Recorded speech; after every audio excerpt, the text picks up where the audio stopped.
कपड़े धोने वाली बहू। शादी के पहले से ही विभा को कपड़े धोने का बड़ा शौक था। कभी नल के नीचे तो कभी तालाब के पास। अरे मेरी नीली वाली लुंगी नहीं दिख रही है। विभा की अम्मा, कहाँ रखी है लुंगी? अरे वो तो विभा ने परसों ही धोकर रखी थी आपकी अलमारी में, देखो वहीं होगी। वो ना मैंने आज धो दी, मुझे लगा कि गंदी हो गई होगी। अरे कैसे गंदी हो गई थी? उसे तो मैंने पहना भी नहीं। हे भगवान, इस लड़की के कपड़े धोने की आदत से परेशान हो गया हूँ मैं। जितना तो घर में राशन नहीं आता, उससे कहीं ज्यादा डिटर्जेंट पाउडर का खर्चा है। इसकी शादी करवा दो, शादी जाए अपने घर में ही करे काम, फिर चाहे घर के कपड़े धोने हो या पूरे गांव के। हाँ ठीक बोल रही हो, देखता हूँ मैं कोई लड़का। वो दिन भी आ जाता है जब विभा को देखने लड़के वाले आ जाते हैं। लड़की मुझे अच्छी लगी। होने वाली सास कहती है, बेटी अगर कुछ पूछना है तो पूछ लो। वैसे तो हमारी लड़की बहुत ही शर्मीली है, जो बोल दो वो मान लेती है, इसे क्या पूछना होगा। अरे कैसी बात कर रही हो माँ, मुझे इन लोगों के घर रहना है, सवाल तो कई है।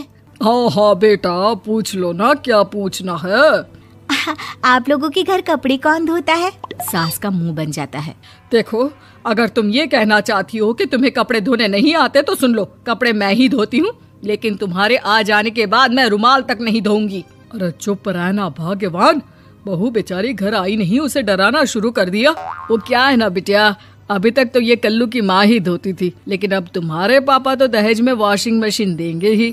तभी विभा की माँ बोल पड़ती है, सवाल भी पूछा तो क्या। वैसे भाई साहब, मशीन की तो फिर भी कपड़े धोने की कैपेसिटी होती है। मतलब जो बिटिया दे रहे हैं ना विभा, इसे कपड़े धोने का बहुत शौक है। ये आप लोगों के क्या, आस पड़ोस गांव मोहल्ले सबके कपड़े धो दे और उफ तक ना करे।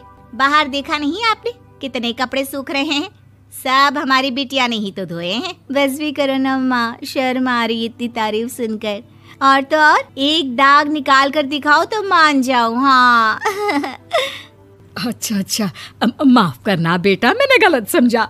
हमें तो रिश्ता बहुत पसंद है।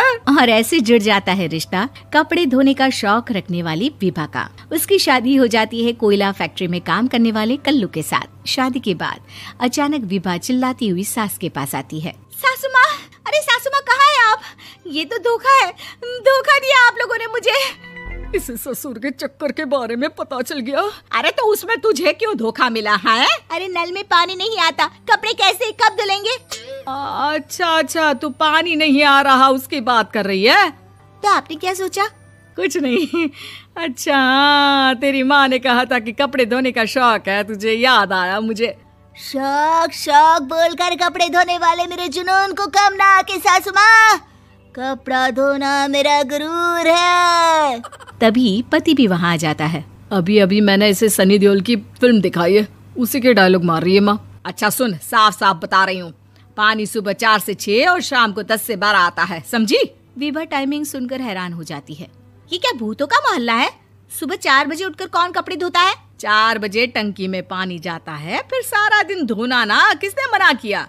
अरे कैसी बात कर रही हैं? 200 लीटर की टंकी में कितने कपड़े धो लूंगी मैं? सुबह ही उठ जाऊंगी मैं। अब क्या था, विभा सुबह 4 से लेकर रात के 12 बजे तक कपड़े ही धोती रहती। एक रोज सास पड़ोस से निकलकर कहीं जा रही होती है कि साथ वाली कहती है, हाँ कल्लू की माँ, जरा ये बताओ कि 2 साड़ी है, 2 ब्लाउज और एक पेटीकोट और एक नाड़े वाला लंबा कच्छा।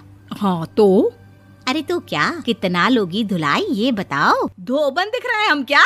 हमारे पति सरकारी नौकरी से अभी रिटायर हुए हैं और बेटा सुपरवाइजर है कोयला फैक्ट्री में। धोबन समझ रखा है हमें? हाय रे कल्लू की अम्मा, माफ कर दो, वो तो मोहल्ले में यही सब बता रहे थे कि तुमने बहू को कपड़ा धुलवाने के काम में लगा दिया है। सास को पड़ोसन की बात सुनकर गुस्सा आ जाता है। वो घर पहुंचती है जहां घर के बाहर ही इतने सारे कपड़े सूख रहे होते हैं जितने कि किसी धोबन के घर पर। अरे ओ कल्लू की दुल्हन, बाहर निकल।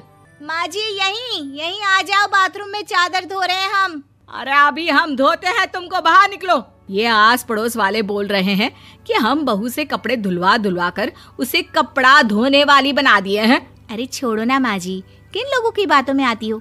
आस पास के लोगों का तो काम ही होता है कि वो किसी तरह सास बहू को लड़ा दे। बहू सारे घर के कपड़े धोती है, ये क्या कम है? बोलिए। सास को भी लग जाता है कि वो बहू का ये सनकीपन नहीं छुड़वा सकती, इससे अच्छा है कि खुद ही चुप हो जाए। एक रोज सास और बहू मंदिर जाते हैं, जहाँ सास की साड़ी वहाँ खड़ी भीख मांगने वाली से मिलती है। माँ जी क्या बात है, आपकी साड़ी उस भिखारन से कितनी मिल रही है ना? हाँ हाँ देखो तो, दोनों की साड़ी मिल रही है। क्या बात है कल्लू की अम्मा, तुम खुद को तो अफसर की बीवी बताती हो और ऐसी सिंपल सी प्लेन साड़ी पहनकर घूमती हो। सिंपल और प्लेन नहीं है ये साड़ी। तो क्या सोने के धागे से फूल बने हैं?